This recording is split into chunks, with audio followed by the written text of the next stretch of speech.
ECSI fans, you want to revolutionize your sports investing habits? Allow me to tell you about WagerWire. WagerWire is an app that helps you become a superior bettor by allowing you to sync all your sports books and track all your bets in one place. See your current action, your betting history, and stats. You could also sign up for sports books and collect bonus offers. Follow them at WagerWire on X, as it's the best account on the platform. Head to App Store or Play Store now and search WagerWire and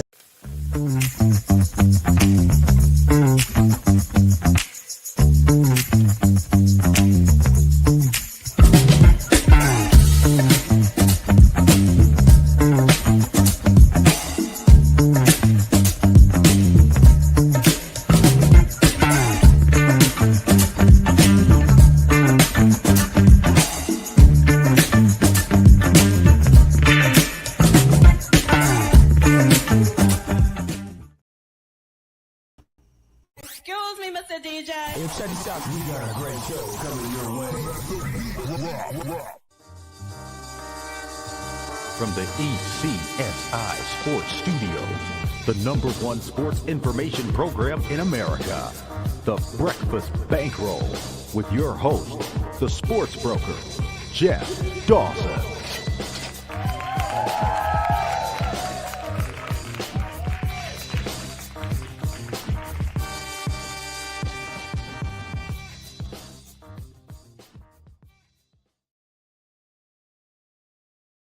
Good morning, sports fans from all around the globe. I am the host, Jeff Dawson, East Coast Sports Investors, and it's that time of the week. Good friend and colleague, Mr. Matthew George. Go follow him, of course, on Twitter at MG28Sports, and you can catch all his work on Sports Grids as well. He's live from the Mecca, NYC, as the Yankees try to stiff-arm the Red Sox, and OMG, the Yankees almost blew, a 10-1 lead last night, and hold on for 10-9. Anyone that had the Yankees minus a run and a half, salute, cheers, drinks on, I don't know, that was ugly there. So, what do we got, 12 days left? 11 days left, so action is tight.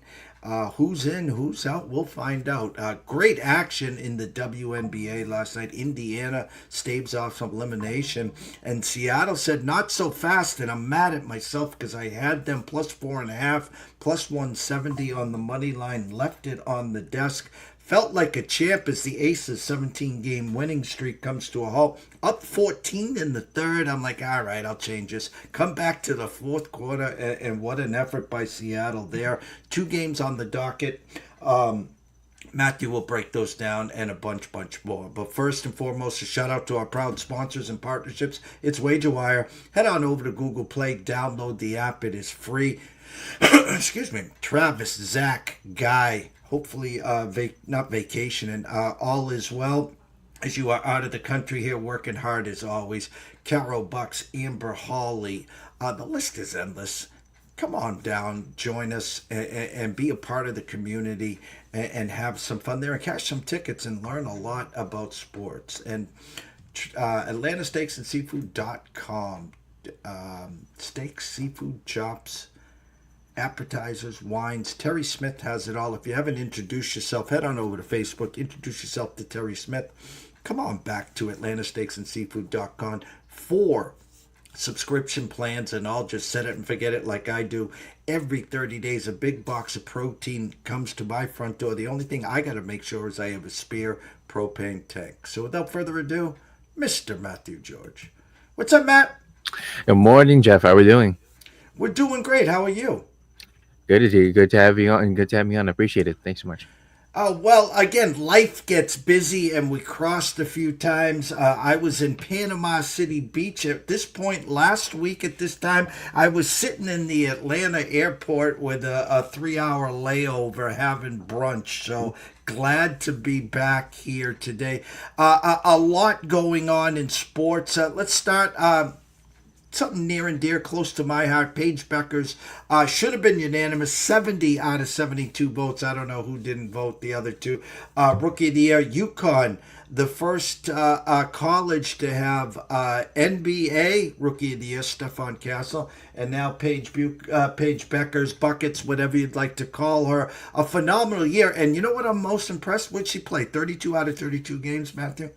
Yes, and she did, and that's the great thing that first off for UConn, it's a great thing for the program that you have a national champion in Paige Beckers, and then one of the better players in the country in Stefan Castle with UConn. So it's a great way for the program to be absolutely intact, and being one of the best teams in the country, both for men's and women's side. So that's not going to slow down even with those two gone.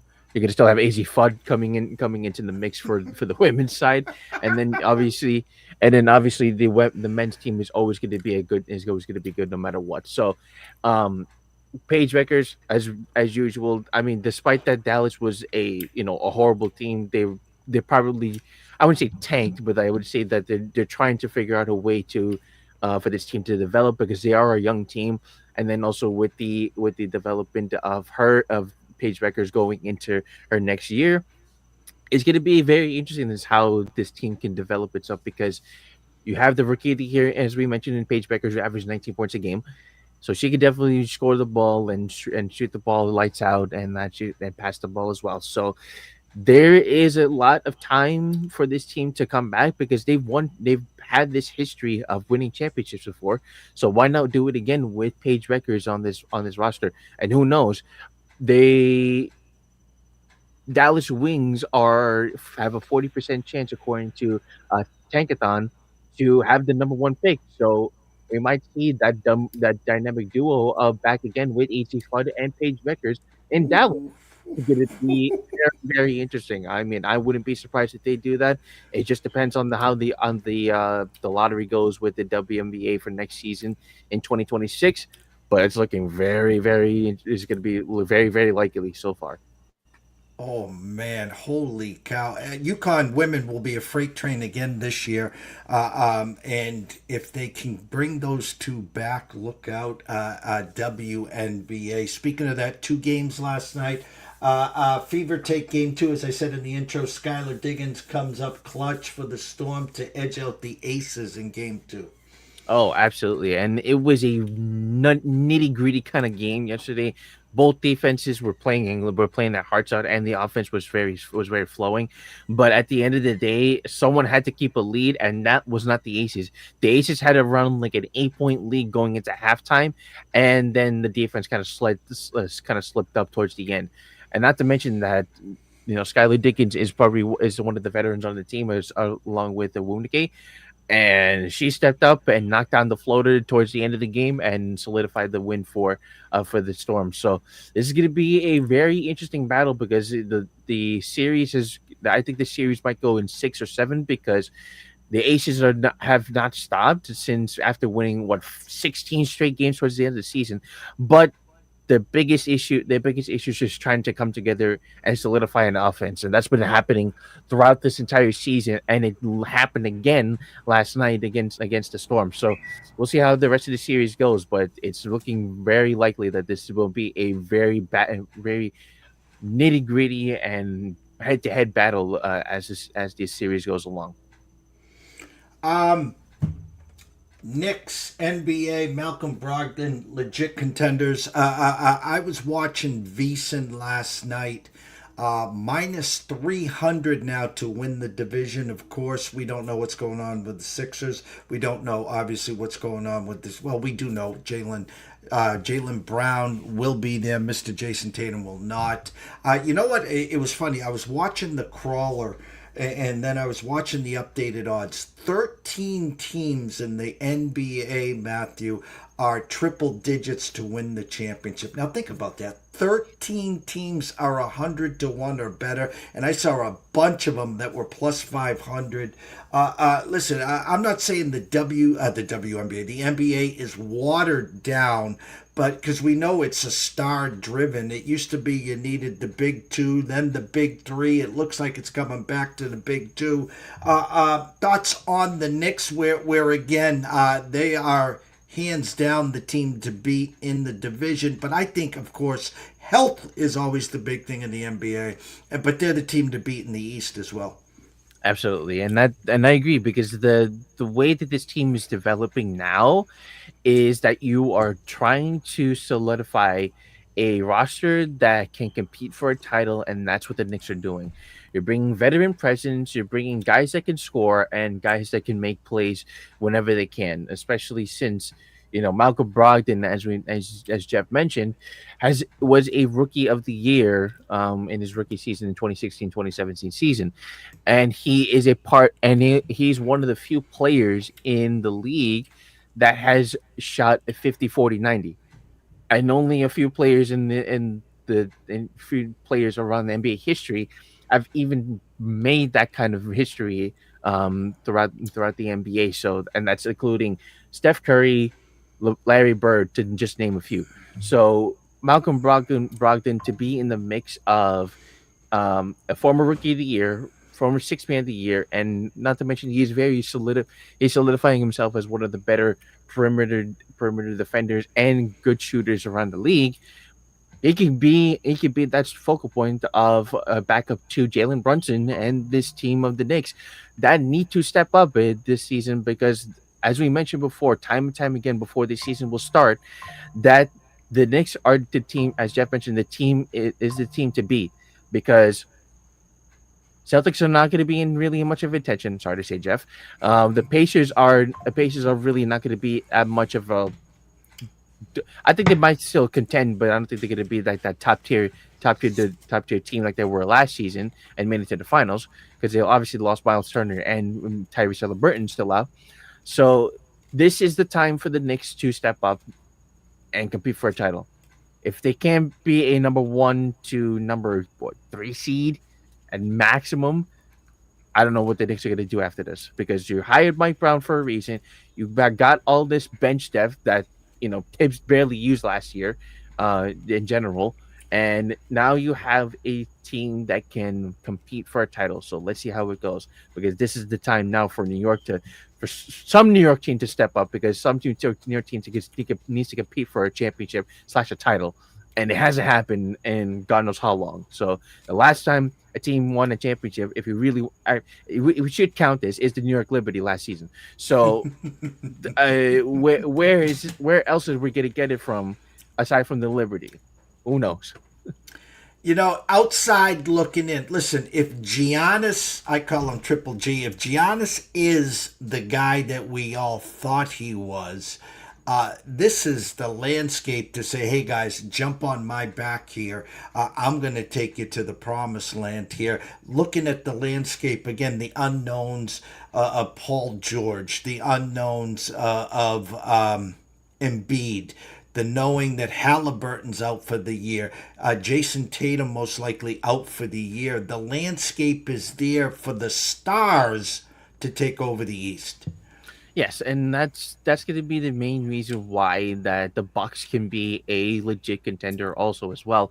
But here's the thing: who's going to be running the point? I'm saying this right now because of them getting rid of Damian Lillard and him going back to Portland. You do not have a number 1 point guard on the team. You need a guy who, aside from Giannis, to him ball handle and bring up the ball at the court. Because Giannis can't do that every single time. Because obviously he could go length to length with his wingspan and his legs. He could definitely do that, but he can't do that every time when full court pressure is happening. When he has to go the length of the court if he wants to go on a fast break. That takes a lot of stamina and a lot of pressure on him, because he's going to be he's obviously, as you mentioned, he's a star of the team, and he's going to be either double teamed or going to be, be forced to shoot jumpers and all that kind of stuff because obviously he's now trying to develop that Carmelo Anthony jumper, and then now he's trying to also solidify his chances to actually compete for another title. So with him alongside Miles Turner, it's a great front court, of course. But now this is going to be the chance of, can the guards step up? Can the guys in the bench also step up as well? Because this is going to be the time now, as you mentioned in the Eastern Conference, for those teams to step up after these two, Boston Celtics and the Pacers, are not going to be really in tension. So we'll see how the Bucks do. It's going to be a very interesting. My early expectation for them is going to be a 4 seed, because if they can definitely solidify that 1-2 punch together, be like almost a, well, I wouldn't say a Ralph Sampson or like Keem Elijah one, because their play styles are different, but those big men mentality kind of thing. If they could solidify themselves to be that kind of aspect, they could be a top team in the Eastern Conference along with the New York Knicks. Two dark horses, two young, still missing pieces. The Pistons and the Magic. That is a good question, because when coach did the podcast as well, he has his high expectations for the Pistons, and I agree as well, because the way that Kate Cunningham and this team has been solidifying themselves, I mean, they were scary against the Knicks, and they're going to be scary going forward, because the way that the way that the young players are developing, and that that you have this veteran presence, I would say now in Kate Cunningham, because he's looking really comfortable after this last season. So what they can achieve, I'm hoping that they can make more noise in the Eastern Conference, because this is the time now as well. So that's going to be a very interesting thing. The biggest issue with Orlando, and we're going to say this every time, the same thing with the 76ers, is health. Last season, Paolo Banchero, both Wagner's, Mo Wagner and Franz Wagner, and Jalen Suggs were out for the majority of the season. Jalen Suggs was out for the rest of the season with that injury as well. So they are, in my opinion, one of the best teams in terms of defense, because they can defend the lights out and can capture a series if everyone is healthy. That's going to be the main thing for them, because they can do everything on the floor, and you just got Desmond Bain off of a trade as well. So now you get that shooting that you desperately needed, because that was the one thing, aside from staying healthy, that was the big reason, that was the big emphasis of why they couldn't be a good offense last year. So now you got that offense in Desmond Bain to uplift this team. So it's going to be a very interesting season for the Magic this upcoming season. Your New York Yankees have won every series in September except Detroit. Can they still make the playoffs? You know what? Big start in Detroit on Thursday, Matthew, with Tyreek Skubal, who got shut down after a couple innings, soreness or tightness on the side, says he's good to go. If something does happen there, where they gotta officially shut him down, I think you can put a fork in the Tigers there. I think the Yankees are in. I think the Red Sox are leaking oil. They see the finish line. Tough loss for my Red Sox, 2-1 yesterday. They play the A's the next 2 days as well. But your Yankees again, 10-1 lead. Hold on, 10-9 final in Minnesota. 1-2 out of 3 here over the weekend in Boston. Thoughts on your Yankees? It's been all over the place, but thank goodness that they're actually making more strides, because this is the time that the Yankees should definitely be stepping up and making a chance for the playoffs. They are the top seed right now in terms of the wild card at 84 and 67, but that is very, very tight between them, the Astros, and your Red Sox. So this is going to be the time the Yankees are to step up. Their offense has been definitely lights out when they win games. When they win games, they can score at least 5 runs or more. When they can't, when the pitching is off and when the hitting is not there, they score at most 1 to 2 runs a game. That's the trend that I've been seeing with the Yankees as of late, and that's how the series has been going, especially in that series in Detroit. Detroit, they barely squeaked out. They barely squeaked out the win in that win against Detroit. The other times that they've been almost double digits, they've been.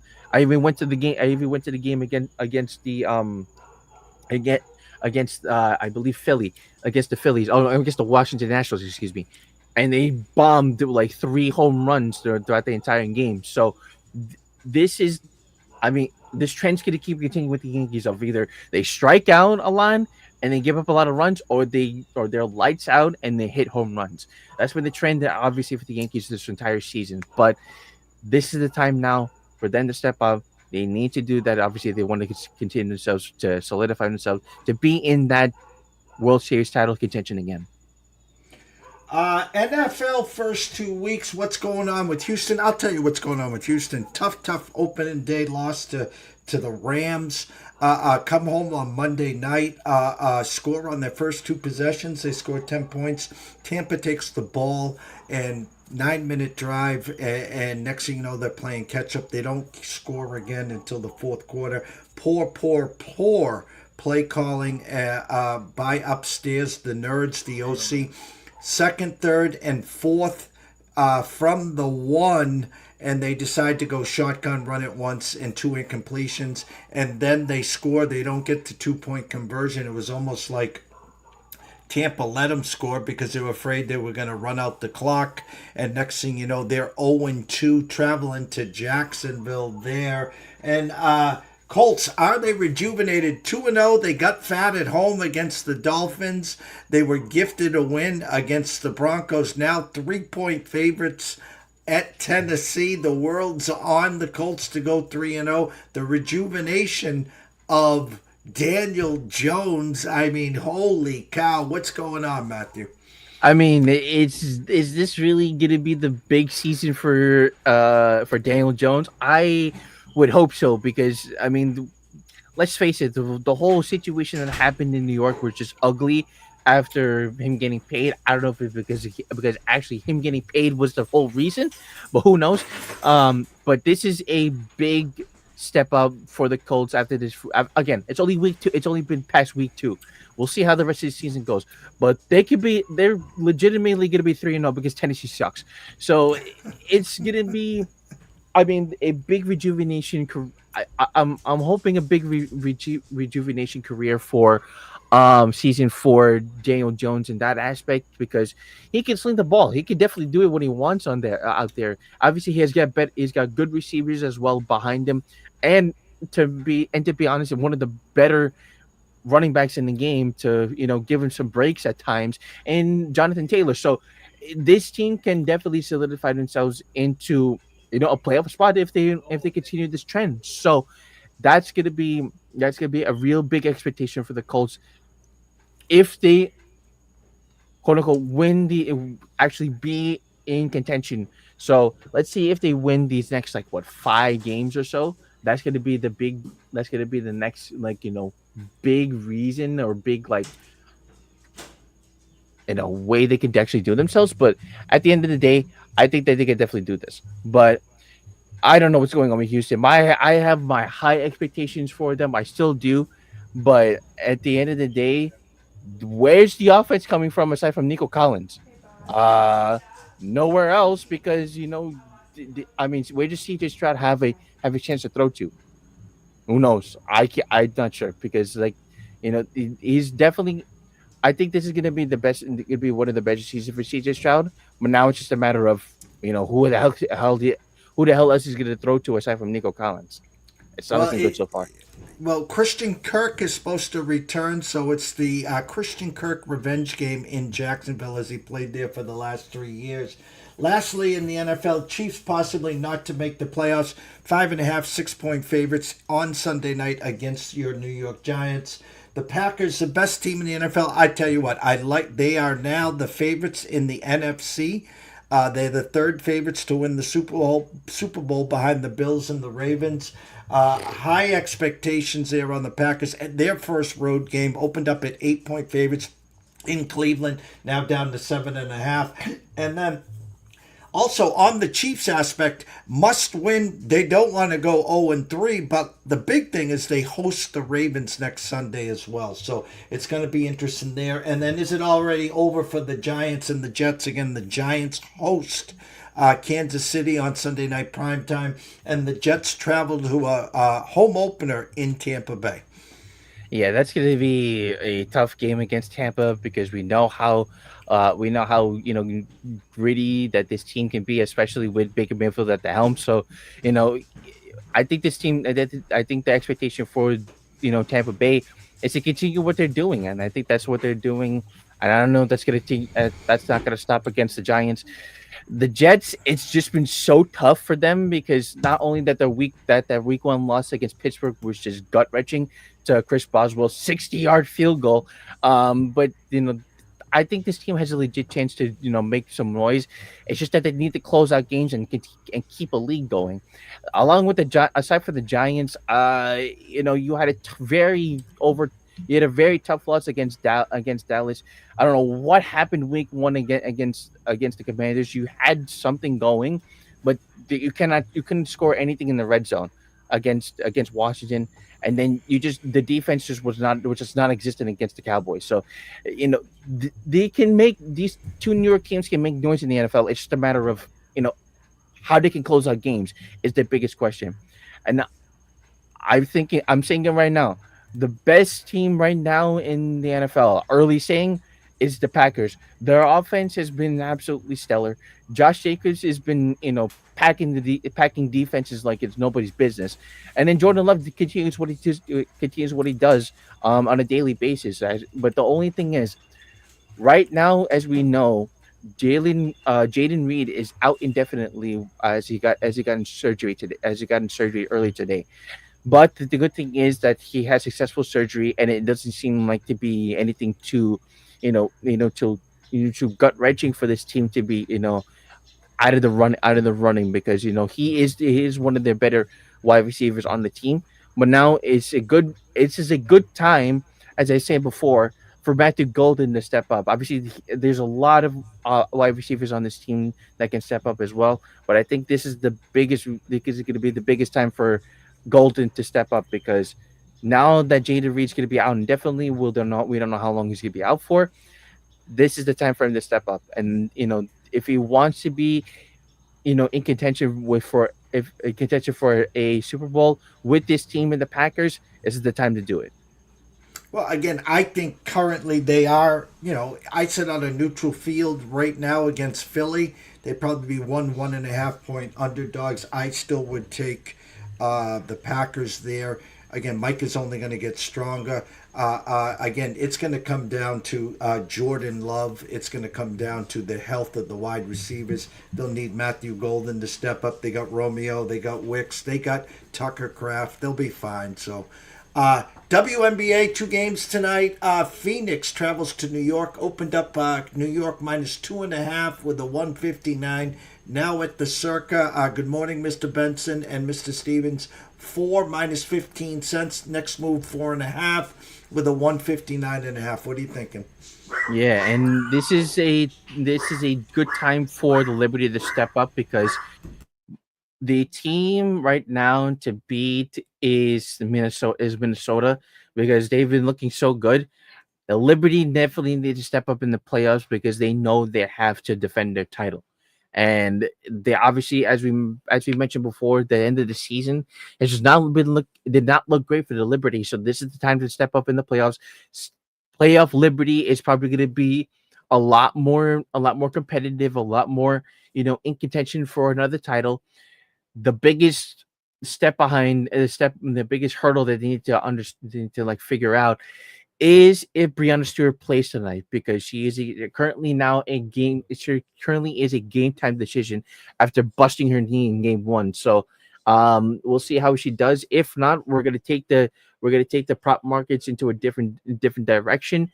And we know where we're going with it, and that's Double J, Jonquel Jones, to hit a double-double at plus 125. That bars into that if Breanna Stewart does not play tonight. If she doesn't, then I think that she could definitely be the next. Then obviously she's the next woman step up to in terms of the scoring aspect for the Liberty. So she almost nearly had a double double with 7 points and 12 rebounds in the first game. So I wouldn't be surprised if she does that. He does that same kind of caliber on the offense and the rebounding for the Liberty. And then we're going to take Sabrina Ionescu in terms of made threes and assists. So we're going minus 118 for the 6+ assists, and then 2+ made threes at minus 270. With the 6 assists, she got in game one 7 assists, and then the last 4 straight games she gotten 7+ more assists in the last 4 straight games. So she's definitely dishing the ball out.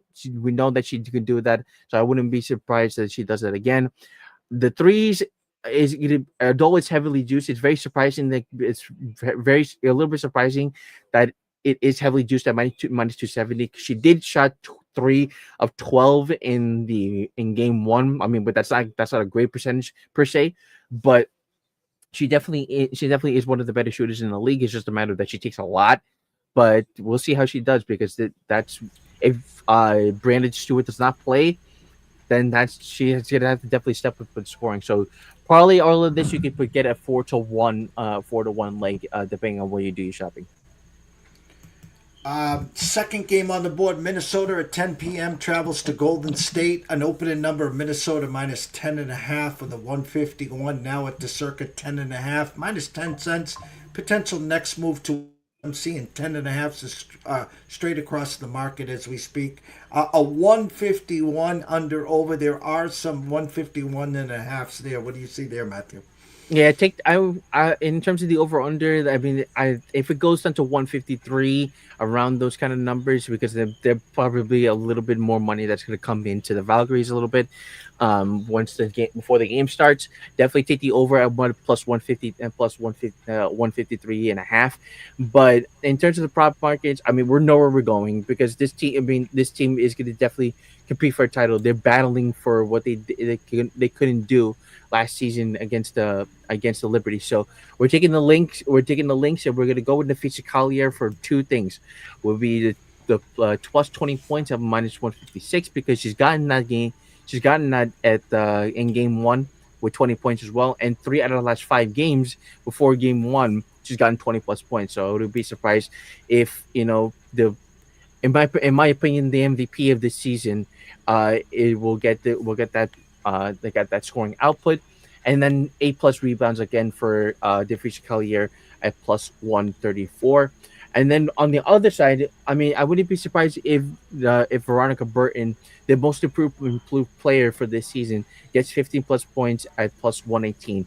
She got shy of that in game one with 14, so it wouldn't be surprising for me, because she is probably and her because she's the one who's going to be the focal point of the offense for the Valkyries, because obviously, as we mentioned, Kayla Thornton is out for the rest of the season with a knee injury, so she's definitely been stepping up as well, and that's why she's earned most improved player for a Valkyries team that has been one of the better stories in the WNBA, winning.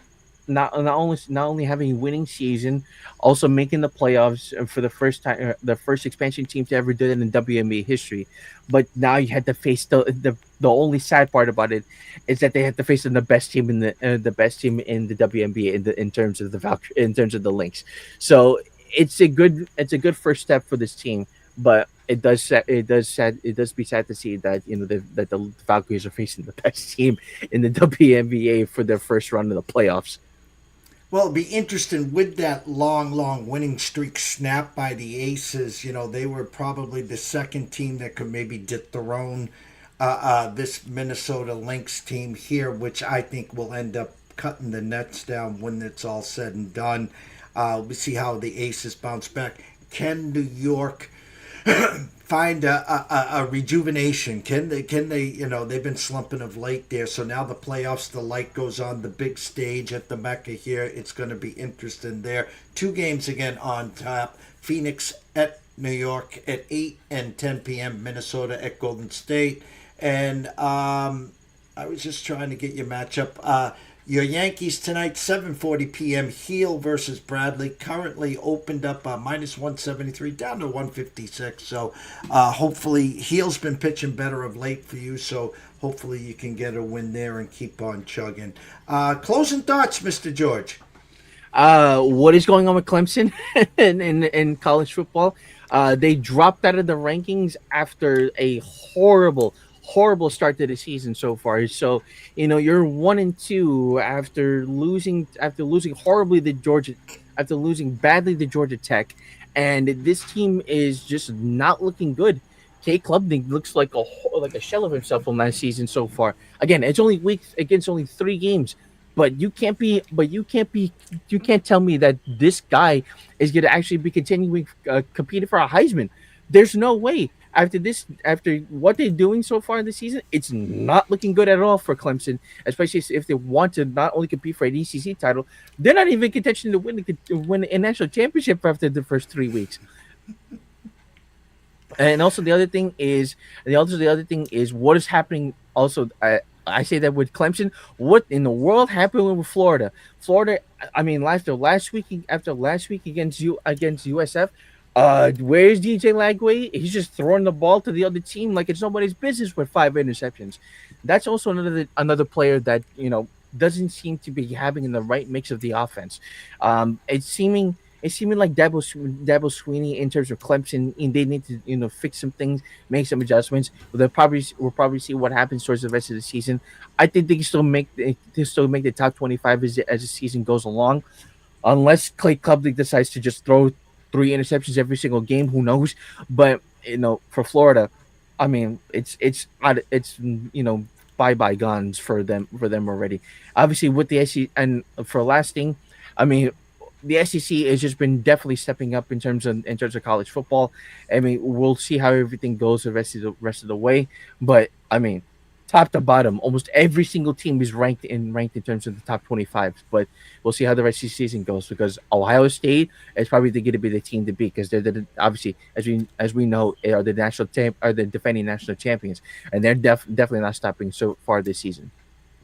Well, ACC, we talked backstage before we went live, is a lot stronger than people thought, with the likes of Miami, Florida State, Georgia Tech, and Louisville. As for Florida, they got caught peeking 2 weeks ago, 18-point favorites against a South Florida team. They lose outright there. Then they travel to LSU. They lost by 10, 20-10. Quarterback throws 5 interceptions. Well, don't look now. Now you travel to Miami, and if you look further ahead, if I'm not mistaken, they got Texas and Texas A&M. So going to be a long, long year in the swamp. Tomorrow, 9 a.m., Scotty Webb will be back talking some MLB, talking some college and NFL. We'll talk about the Thursday night game, of course, Buffalo hosting Miami, and we'll break down some early in-pocket plays there. And then at 11 a.m., the return of Tyler Wyatt Bets and Odds Culture, and Matt Grissom back with his Westgate card and more. So for myself, Jeff Dawson at EC Sports Invest, the one and only Mr. Matthew George, go follow him at MG28 Sports, and of course on the Sports Grid. And I forgot to have your actual close. Tell them where they can find all your work, Matthew. Of course, if as Jeff mentioned, I'm on MG28_sports. If you guys missed any of the props that were up earlier today from the WNBA, I'll post them later on before the game starts. Or before the game starts. And as Jeff mentioned, Coach James Young and I do a podcast at least weekly. We're doing once a week so far, but we're gonna go back twice a week when the NBA starts and the WNBA season comes really full swing with the WNBA playoffs. And then Coach Terry Bowden and Joe Lisi do a college football podcast for both the ACC and the SEC editions, as they're really ramping up in the season so far. We do it twice a week. That gets released the next day. So we record Tuesday and releases Wednesday, and then Thursday that releases Friday and Saturday. So be tuned in, because both the WNBA is really ramping up, and the college football playoff and the college football season is really getting very interesting. Well, again, everyone, day baseball today, a handful of games, so enjoy the day baseball. Football back tomorrow in the NFL, and then, of course, a full weekend of MLB potential playoffs, in or out. College football, of course, on Saturday, and NFL on Sunday and Monday. Again, from myself, Jeff Dawson at EC Sports Investor, one and only Mr. Matthew George at MG28_sports. We wish everyone a blessed day. Enjoy yourself. Stay in your lanes, please, and stay tuned.